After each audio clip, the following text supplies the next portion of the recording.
It's clear that the growth fund has been failing Nuneaton and Bedworth. Looking at the statistics for Nuneaton and Bedworth, we've had £1.4 million of inward investment in the first couple of years of the growth fund's been working. Stratford and Avon had £28 million of inward investment. So clearly the growth fund hasn't been working for the borough, and yet this approval of extra funding for the growth fund was pushed through as a matter of urgency. It was not for calling.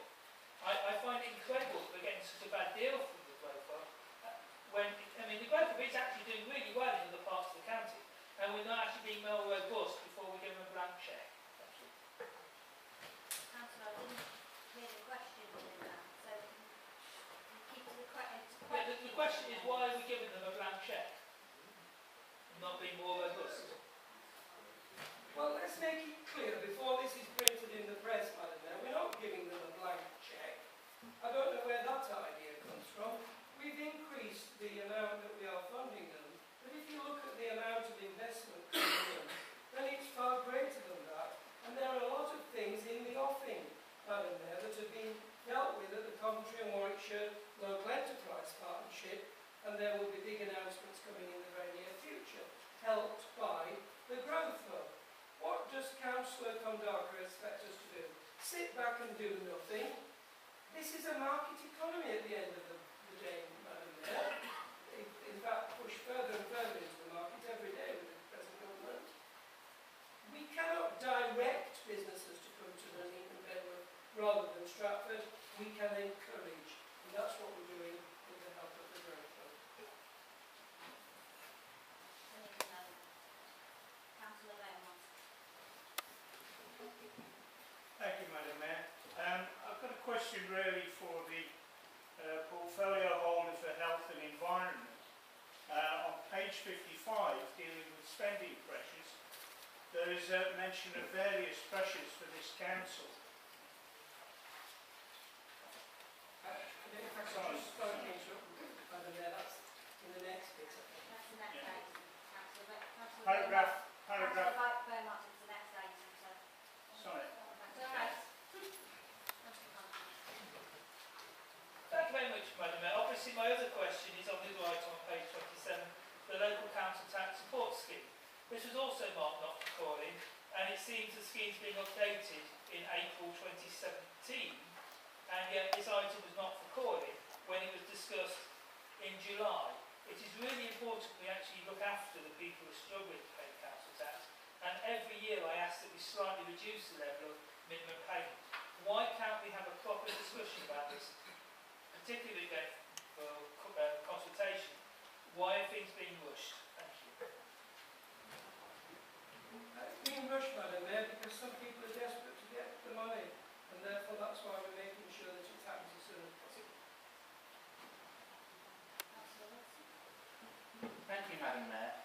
In relation to both of the items which were marked as not for calling, is the Leader of the Council proud of the record that so far this municipal year, 43% or thereabouts is worked out by the Democratic Services Officer of items considered by Cabinet have been marked as not for calling? Surely, if he is Leader of this Council and is as open and transparent as he proclaims, that is not a very good record to be proud of.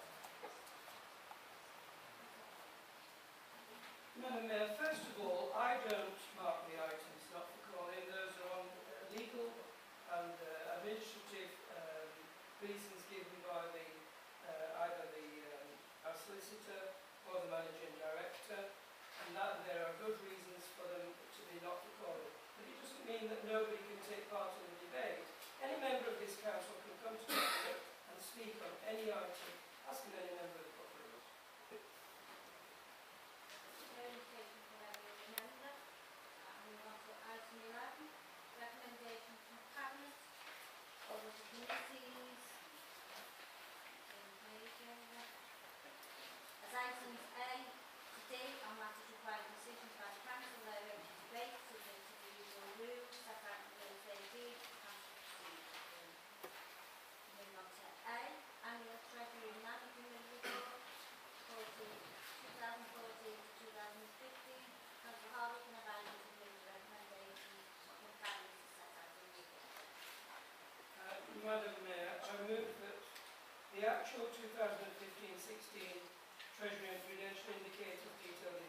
Treasury Management Report for 2015-16 be noted. Thank you, Councillor Barker. Is there a seconder? I'll second that concerning our rights. Does any member wish to speak?